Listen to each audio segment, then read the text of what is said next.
Berjumpa kembali dengan saya Desi Rahayu Effendi, calon guru penggerak Angkatan 8, Kecamatan Candi, Kabupaten Sidoarjo. Kali ini saya tidak sendiri, tetapi ditemani oleh teman saya, Ibu Vidya Laila. Beliau adalah guru kelas 5B di SDN Tenggulunan, Kecamatan Candi, Sidoarjo. Selamat siang Ibu, gimana kabarnya hari ini? Selamat siang, alhamdulillah hari ini baik. Alhamdulillah baik. Hari ini kita akan melaksanakan percakapan pra-observasi. Nanti saya akan menanyakan proses pembelajaran yang akan Ibu laksanakan dalam kelas atau sebelum saya melaksanakan observasi di kelas Ibu. Tujuannya untuk apa? Tujuannya adalah agar dalam pelaksanaan proses pembelajaran nanti Ibu dapat memberikan yang terbaik, siap melaksanakan, dan tentunya nanti menghasilkan yang terbaik juga untuk peserta didik. Begitu ya Bu? Iya, baik. Baik. Ada pun beberapa pertanyaan yang akan saya tanyakan kepada Bu Vidya. Yang pertama adalah kira-kira apa tujuan pembelajaran yang Ibu harapkan dalam proses pembelajaran nanti pada saat observasi, Bu?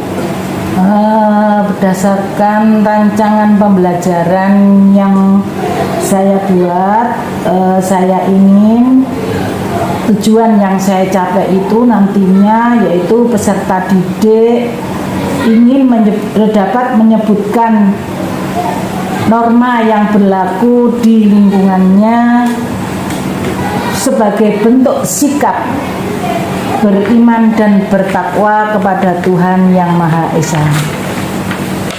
Baik Bu, jadi tujuan Ibu adalah ingin peserta didik dapat menyebutkan norma yang ada di lingkungan tempat tinggalnya sebagai bentuk wujud beriman dan bertakwa kepada Tuhan Yang Maha Esa. Begitu ya Bu ya?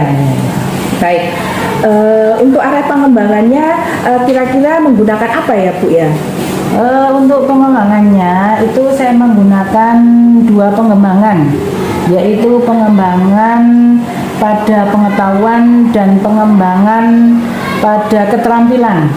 Nah, pada pengetahuan itu peserta didik dapat menyebutkan macam-macam norma yang ada di dalam masyarakat. Sedangkan pengembangan keterampilan itu peserta didik dapat menuliskan macam-macam norma yang ada di dalam masyarakat.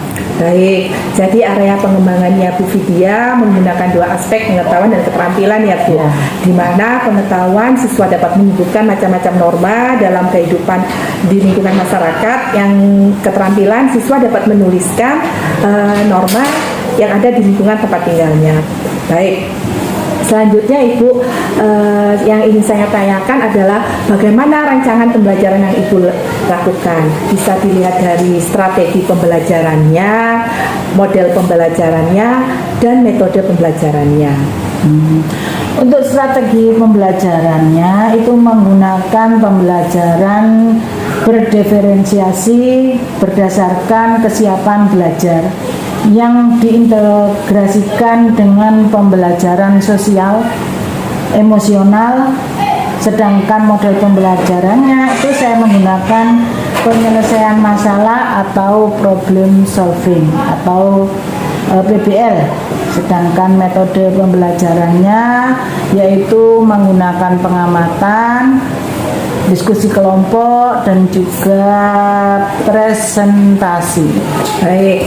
Jadi dari keterangan Ibu tadi dapat saya sebutkan kembali strategi pembelajarannya menggunakan pembelajaran berdiferensiasi dengan kesiapan belajar yang diintegrasikan dengan pembelajaran sosial dan emosional, kemudian menggunakan model pembelajaran PBL ya Bu, problem based learning. Jadi siswa dihadapkan pada suatu masalah dengan mengamati ya Bu ya. Kemudian metodenya yaitu pengamatan, diskusi, dan presentasi. Begitu ya Bu ya? Oke, baik. Selanjutnya bagaimana Bu media yang digunakan Bu Vidya?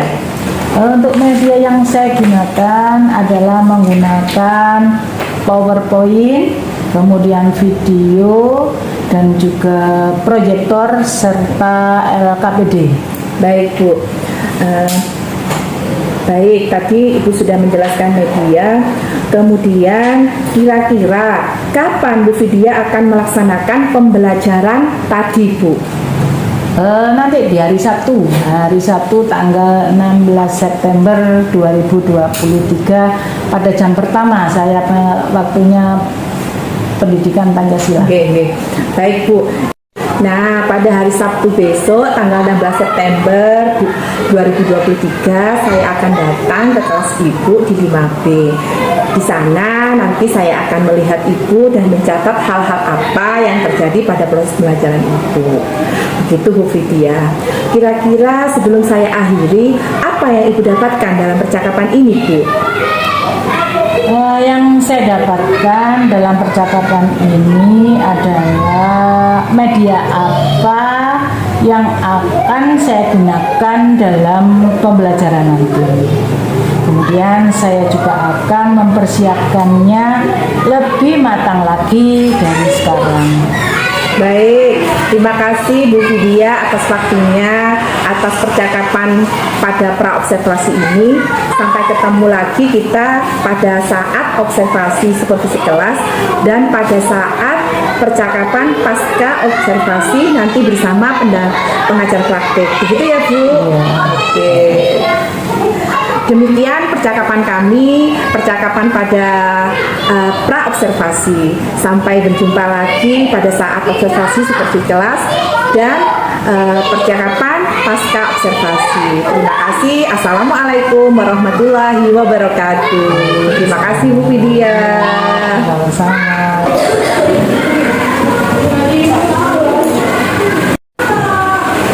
Assalamualaikum warahmatullahi wabarakatuh.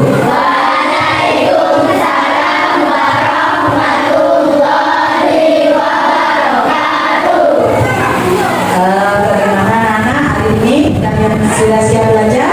Iya. Baik. Sebelumnya kita berdoa dulu dipimpin oleh Ayah.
tujuan yang ingin dicapai adalah kalian dapat menyebutkan norma yang berlaku di masyarakat di lingkungan sebagai bentuk sikap beriman dan bertakwa kepada Tuhan yang Maha Esa.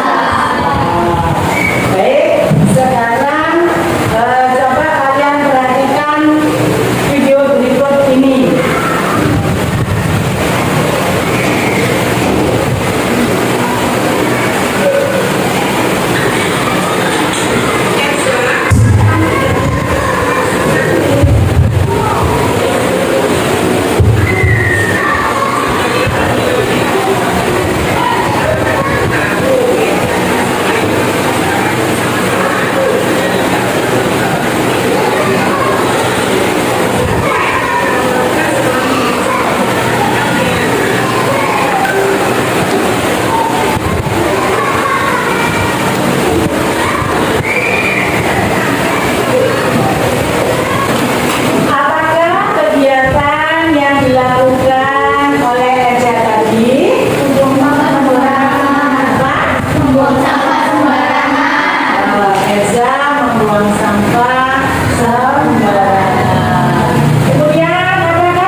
tadi adalah yang dimaksud dengan norma.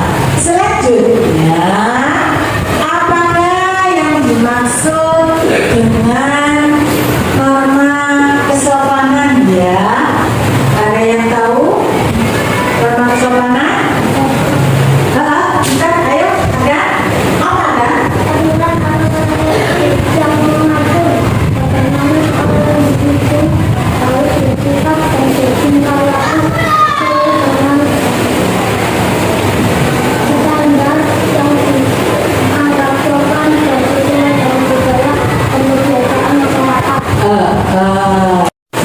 Baik. Jadi norma kesopanan adalah aturan atau tata tertib yang mengatur bagaimana seorang individu itu harus bersikap dan bertingkah laku sesuai dengan standar yang dianggap sopan dan sesuai dengan budaya dan kebiasaan masyarakat. Nah, sekarang kalian perhatikan ini. Gambar apa ini? Orang sholat. Nah, orang sholat ini termasuk di dalam norma. Coba sekarang sebutkan contoh norma agama. Contoh yang lain selain sholat tadi apa berarti? Ya, apa?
setiap orang tentang mana yang baik dan mana yang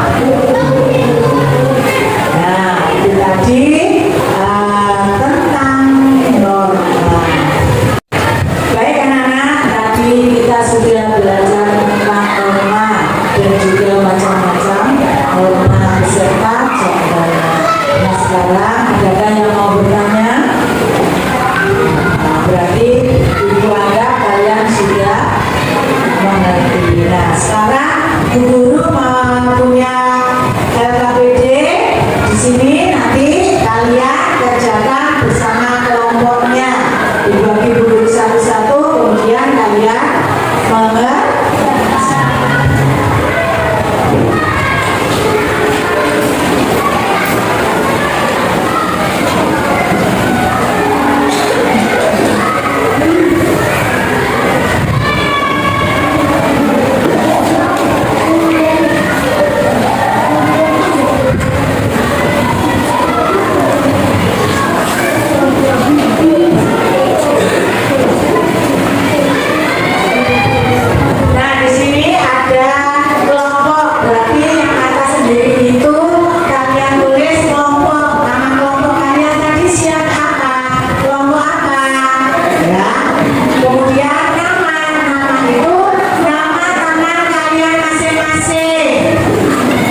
semua.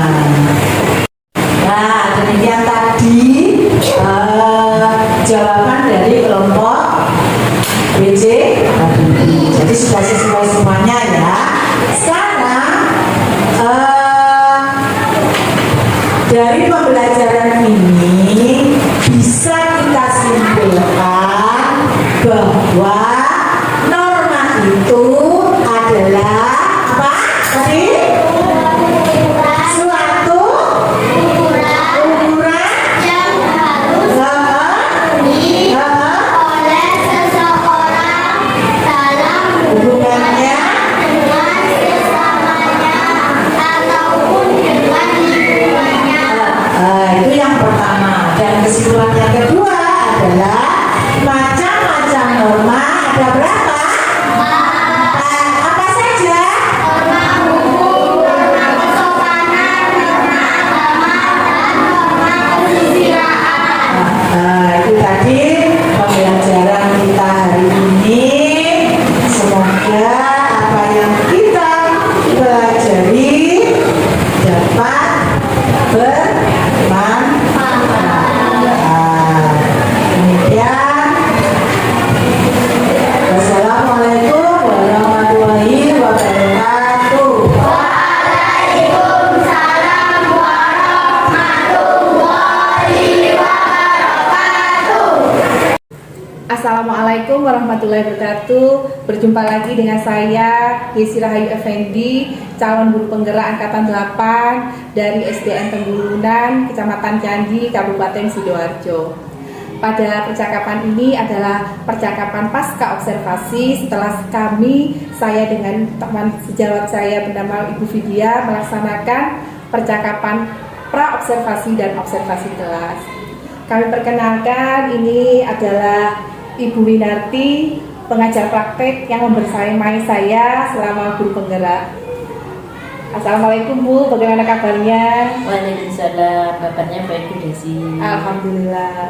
Ibu Vidya bagaimana? Alhamdulillah Baik. Saya mulai ya Bu Win. Persilakan. Oke. Baik Bu Vidya, pada percakapan ini saya akan mengajukan beberapa pertanyaan setelah Ibu Vidya melaksanakan percakapan pra-observasi dan observasi kelas bersama saya. Tujuannya adalah untuk mengevaluasi kegiatan supervisi yang telah saya lakukan dan Ibu Vidya. Begitu ya Bu? Baik. Pertanyaan yang pertama Bu, bagaimana perasaan Bu Vidya terkait dengan observasi yang kemarin telah Ibu laksanakan? Alhamdulillah, untuk yang pertama perasaan saya itu agak tegang Nervous ya Bu ya? dan nervous karena mungkin ya belum terbiasa. Kemudian tapi alhamdulillah saya rasa baik dalam pembelajaran kemarin. Baik, baik Bu. Alhamdulillah ya Bu, sudah berjalan dengan baik. Bisa diceritakan kembali Bu, bagaimana area pengembangan yang telah Ibu laksanakan? Untuk area pengembangannya itu saya menggunakan aspek pengetahuan dan keterampilan pada siswa. Di mana aspek pengetahuan itu siswa dapat menyebutkan macam-macam norma yang ada di dalam masyarakat. Kemudian pada aspek keterampilannya itu siswa itu menuliskan macam-macam norma yang ada di masyarakat. Baik, jadi area pengembangannya Bu Vidya adalah pada aspek pengetahuan dan keterampilan ya Bu. Ya. Kira-kira menurut Bu Vidya, apakah sudah mencapai keberhasilan ya Bu ya? Menurut saya sih sudah berjalan baik dan tentu saja masih ada kekurangannya. Ya, baik Bu. Masalah kekurangan itu wajar ya Bu ya, tinggal kita mau memperbaikinya. Jadi menurut Bu Vidya, dari kendala apa ya Bu? Kekurangan itu disebabkan apa ya Bu? Kok bisa kekurangan itu menurut Bu Vidya apanya? Dari pengalaman pembelajaran yang saya laksanakan itu yang merupakan kendala adalah beberapa siswa yang masih belum terlibat aktif dalam pembelajaran. Dan saya rasa hampir sebagian guru juga merasakan ini. Baik, jadi menurut Bu Vidya pada saat pembelajaran masih ada siswa yang kurang aktif ya Bu ya. Kira-kira lagi Bu, bagaimana caranya supaya Bu Vidya tadi anak yang kurang aktif ini bisa terlibat aktif Bu? Dalam pembagian kelompok ini saya kurang memperhatikan minat belajar siswa, terutama dalam penyampaian dari gaya belajar yang visual, auditori, dan juga kinestetik. Baik, jadi menurut Bu Vidya tadi sebabnya karena Bu Vidya belum memperhatikan gitu untuk kedepannya mungkin bisa dilaksanakan gitu ya Bu ya. Alhamdulillah. Begitu saja Bu pertanyaan dari saya. Terima kasih atas jawaban-jawaban dari Bu Vidya dan semoga nanti setelah Bu Vidya untuk melaksanakan berikutnya bisa semakin baik ya Bu ya pembelajarannya. Oke. Baik. Sekarang saya ingin memberikan umpan balik dengan Bu Win. Menurut Ibu bagaimana pembelajaran yang telah Bu Vidya lakukan dan observasi yang setelah saya laksanakan? Terima kasih kesempatan yang diberikan Bu Desi dan Bu Vidya. Dari observasi yang dilakukan Bu Desi terkait dengan pembelajaran Bu Vidya, saya rasa untuk keterlaksanaannya sudah bagus. Kemudian untuk observasi pasca observasi yang saat ini tadi terlaksana adalah diskusnya itu sedikit sudah mengarah ke coaching, betul. baru memunculkan satu permasalahan yang tadi kebetulan dari Bu Vidya itu langsung ditanyakan bagaimana cara mengatasi beberapa siswa yang kurang aktif kebetulan. Mungkin sebaiknya nanti di waktu luang lainnya tidak hanya ditanyakan bagaimana caranya, tetapi juga digali apa yang menyebabkan siswa tersebut tidak aktif, tidak hanya ketika di sekolah tapi juga di lingkungan keluarganya. Begitu. Itu masukan dari saya ke depannya. All is okay, sudah baik. Terima kasih Bu Win atas umpan baliknya dan refleksi buat kami. Semoga kami kedepannya bisa memperbaiki menjadi lebih baik. Baik. Demikian percakapan pelaksanaan kami dalam supervisi akademik dari percakapan pra-observasi, observasi, dan pasca observasi. Sampai berjumpa kembali dengan saya Desi Rahayu Effendi, calon guru penggerak angkatan 8 dari Kabupaten Sidoarjo. Terima kasih. Tetap semangat ya Bu. Assalamualaikum warahmatullahi wabarakatuh. Waalaikumsalam warahmatullahi Terima kasih Bu wabarakatuh. Win.